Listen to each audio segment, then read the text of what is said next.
The census. It happens every 10 years, but the process in 2020 is likely to include some changes. For the first time, the U.S. Census Bureau plans to distribute the country's population survey online to about 80% of households. And if it withstands legal challenges being brought against it, the census will include a question about whether you're a citizen. Both prospects bring with them questions, which I explored with Molly Goren-Watts of Pioneer Valley Planning Commission and Susan Strate of UMass Donahue Institute. Both are working on census efforts in this region. I've been talking about the Census 2020 count all around the state this year, and the slogan that I keep coming back to is money, data, and power. So for one, the census count determines where a lot of federal funds are allocated to both at the state level and at the local level. And in the state of Massachusetts, that comes up to about $16 billion per year. Not chump change. No, there's a lot at stake. And in terms of data, of course, you know, we are data people. We need accurate data to look at things like poverty rates, to look at home ownership rates. Our Department of Health uses these for denominators to calculate incident rates. Transportation planning, the list just goes on.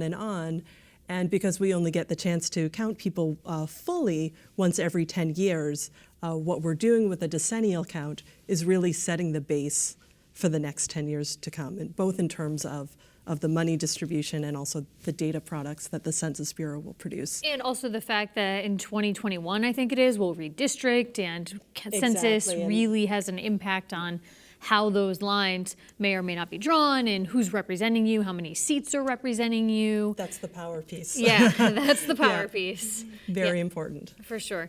And so one of the things that's been getting, I think, a lot of discussion in the news lately is the new question that's going to be added to the census, which looks at asking people if they are, in fact, United States citizens, which we haven't seen that question come up since the 1950s. Is this something that's being discussed as you're out and about in your meetings and planning? What are people saying? Absolutely.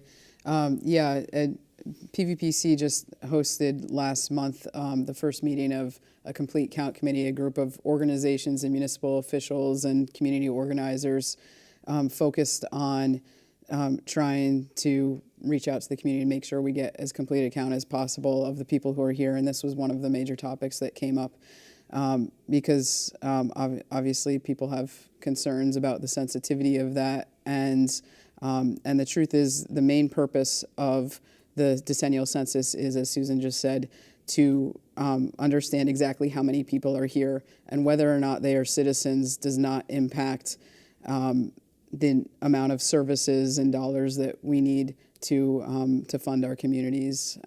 So are there discussions going on right now about how to help people understand that clearly so that they're not afraid and they just say, you know what, I'm not going to fill this out at all. Thanks very much. Well, I think the discussions have started. This is a question that's come up at every event I've been at. In Hampden County, obviously in Boston, it's a big question. And even out in the Berkshires, this question came up. It's a question that affects everybody. So I think the census needs to come out a little bit with more information about the protection piece. The Title 13 protection is the protection that keeps all census data confidential. The Census Bureau can't share that with agencies outside of the Census Bureau. This Title 13 protection was put in place after World War II, when it was discovered that census data was being used to identify Japanese Americans. And the outrage and the response to that became the Title 13 protection. But I think it's a serious concern for people, and I think that the Census Bureau needs to get very specific with people about exactly how their data is protected and exactly how how Title 13 protection has stood the test of time and how it's been challenged and how it has been upheld. As you both said, you're data people. That information is important to you. Can you foresee a way in which this specific question, the data from this specific question, are you a U.S. citizen, could be helpful to people such as yourselves? Well, the truth is that the Census Bureau already asks the question about whether or not you're a U.S. citizen and gets into a lot of detail about where people are from when they enter the United States and their citizenship status in an ongoing survey that they conduct every year, the American Community Survey. And that's a survey that they ask a whole lot of much more detailed questions about individuals and households. And again, citizenship is one of the questions they ask there, and it's absolutely very useful information. It's important for us to know more details about who's living in our community, where they come from, what their needs might be, all of those kind of things. And I think it's important for us to track information about immigration, about citizenship, and understand the makeup of our communities, what the needs are, what the strengths are. But all of that being said, again, the purpose of the decennial census is just to count the total number of people who are here. And so I think our focus and goal right now is, assuming that question is going to be on the decennial census, how do we focus on trying to get the most complete count of people as possible, given that, but again, that information is important, and we do already have a source for it.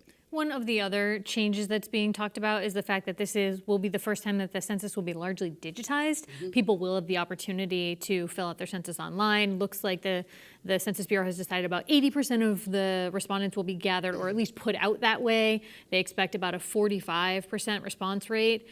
I think it's of particular interest here in Western Massachusetts because not everyone has consistent access to broadband internet. Is this being talked about? Absolutely. and also in the Berkshires, that was a big topic in the further corners of Western Mass and the smaller towns. So it's a concern. We worry about the elderly population, who typically has not been a hard to count population. And when we think about which areas are hard to count and where we need to do additional outreach, that hasn't been traditionally one of the groups that we've worried about, but certainly we're worrying about them for this census. Because previously they may have responded by mail or if someone goes to their door. Absolutely. Yeah, they would be used to the mail out forms and maybe not having the capacity or the learning needed to just jump online and fill out a form. Certainly for other people it will be a welcome change, but we do worry about some pockets of communities. One of the things that is going on around this Census 2020 is this idea of a complete count committee. Where do we stand on that effort in this region right now?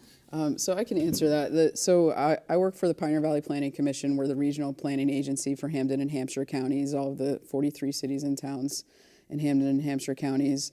And as a regional organizing and planning body, we're really well suited for bringing together these type of regional efforts. And so we have organized a complete count committee and had a first meeting in November. My colleague Allison Curtis is taking the lead on that, and we're working together on it. And this is a committee that involves city and town officials, town clerks, registrars, and as well as many different community organizations that serve a lot of the people who are less likely to participate in the census, to help us strategize with outreach, community organizing groups. Mass Vote is very involved in these type of efforts. And so we're just now starting to come together and talk about what the issues and strategies might be, and we plan to spend the next year plus leading up to April 1st, 2020, developing outreach strategies to get out the message about how important it is for people to participate and make sure they understand how to participate. Also, the Census Bureau, the Complete Count Committee is a great place to sort of serve as a liaison between the community and the Census Bureau.